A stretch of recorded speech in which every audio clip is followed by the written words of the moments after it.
धार्मिक मान्यताओं के अनुसार जिस व्यक्ति पर हनुमान जी की कृपा होती है उसके जीवन से सभी कष्ट दूर हो जाते हैं। ऐसे में कई लोगों के मन में सवाल जरूर आता होगा कि आखिर हनुमान जी ने बानर के रूप में जन्म क्यों लिया।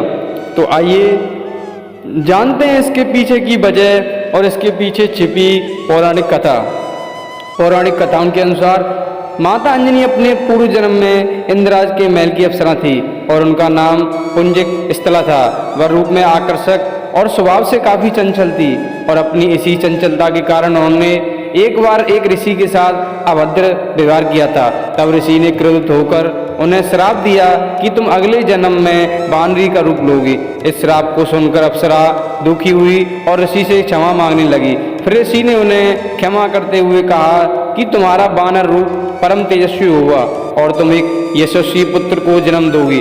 तपस्या में लीन ऋषि से श्राप मिलने के पश्चात एक दिन पुंजिक स्थला से इंद्रदेव ने मंचा वरदान मांगने के लिए कहा। तब पुंजिक स्थला ने इंद्रदेव से कहा कि यदि संभव हो तो वो उसे ऋषि द्वारा दिए गए श्राप से मुक्ति प्रदान करें।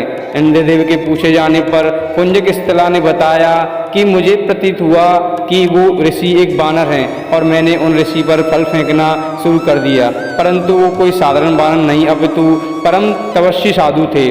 मेरे द्वारा तपस्या भंग होने के कारण उन्होंने मुझे श्राप दिया और जब भी मुझे किसी से प्रेम होगा तो मैं बानर का रूप धारण कर लूँगी। मेरा ऐसा रूप होने के बाद भी उस व्यक्ति का प्रेम मेरे प्रति कम नहीं हुआ।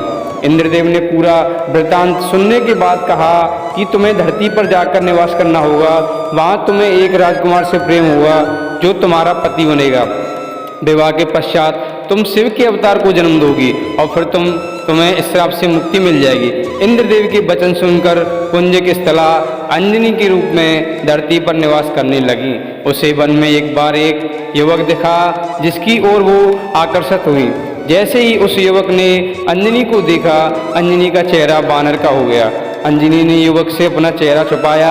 जब युवक उनके पास आया तो अंजनी ने कहा मैं बहुत बदसूरत हूँ, परंतु जब अंजनी ने उस युवक की ओर देखा तो वो भी बानर रूप में ही था। उस युवक ने बताया कि मैं बानर राज केसरी हूँ और जब चाहूँ तब मनुष्य का रूप धारण कर सकता हूँ। दोनों को एक दूसरे से प्रेम हुआ और वे विवाह के बंधन में बंध गए। कुछ समय पश्चात जब दोनों संतान सुख से वंचित रहे तब अंजनी मातंग ऋषि के पास पहुंची और अपनी पीड़ा बताई। तब मातंग ऋषि ने उन्हें नारायण पर्वत पर स्थित स्वामी तीर्थ जाकर 12 वर्ष तक उपवास करके तप करने के लिए कहा। तब एक बार वायुदेव ने अंजनी की तपस्या से प्रसन्न होकर वरदान दिया कि तुम्हें अग्नि, सूर्य, सुवर्ण, वेद वेदांगों का मर्मज्ञ और बलशाली पुत्र प्राप्त होगा।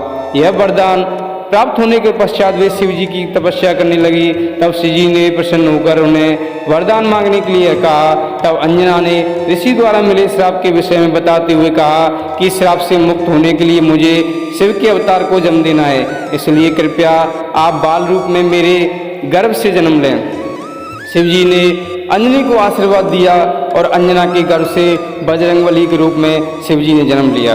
अंजनी पुत्र होने के कारण हनुमान जी को आंजनेय भी कहा जाता है। दोस्तों, अगर आपको वीडियो पसंद आई हो तो प्लीज़ लाइक करें, शेयर करें, चैनल को सब्सक्राइब